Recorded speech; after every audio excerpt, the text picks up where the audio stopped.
Hey besties, hi, welcome back to my YouTube channel Sindhu sparkle. ఈరోజు మీ ముందుకు వెజ్జెస్తో కూడిన ఆరోగ్యమైన పోషకాలను అందించే రెసిపీతో వచ్చేసాను. ఆ రెసిపీ పేరే ఉప్మా. ఉప్మా తినండి, మీ ఆరోగ్యాన్ని మార్చుకోండి. ఉప్మా అంటే ఉలిక్కి పడేవాళ్ళు కూడా ఇలాంటి ఉప్మా ట్రై చేశాక మళ్ళీ మళ్ళీ కావాలని చేసుకొని తింటారు. అంత బాగుంటుంది. టెక్స్చర్ అయితే సాఫ్ట్గా కలర్ఫుల్గా ఉంటుంది.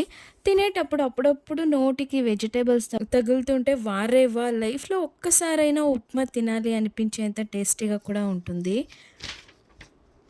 ఇంకా లేట్ చేయకుండా ఉప్మా ఎలా చేయాలో చూపించేస్తా. చూసి మీరు కూడా ట్రై చేసి కమెంట్ చేసేయండి. ముందుగా తాలింపు వేసుకోవాలి.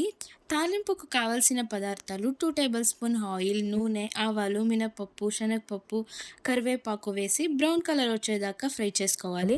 తర్వాత పచ్చిమిరపకాయలు వేసి మళ్ళీ కాసేపు ఫ్రై చేశాక టమోటో, వెజ్జీస్ యాడ్ చేసుకుందాం. మీకు నచ్చిన కూరగాయలు యాడ్ చేసుకోవచ్చు. కూరగాయలన్నీ వేసుకున్నాక టేస్ట్‌కు సరిపడా సాల్ట్ వేసుకొని మళ్ళీ మిక్స్ చేసుకుందాం.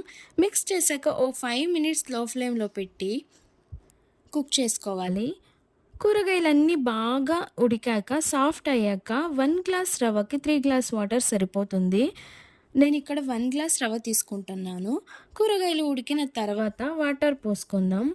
వాటర్ బాగా బాయిల్ అయ్యాక ఫ్రై చేసుకున్న రవ్వని యాడ్ చేసి మిక్స్ చేసుకుంటే ఉప్మా రెసిపీ రెడీ అయిపోతుంది.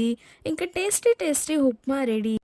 ఇంకా నా ఛానల్ ఎవరైనా సబ్స్క్రైబ్ చేసుకోకుంటే సబ్స్క్రైబ్ చేసుకోండి. కామెంట్ చేయండి, లైక్ చేయండి, షేర్ చేయండి.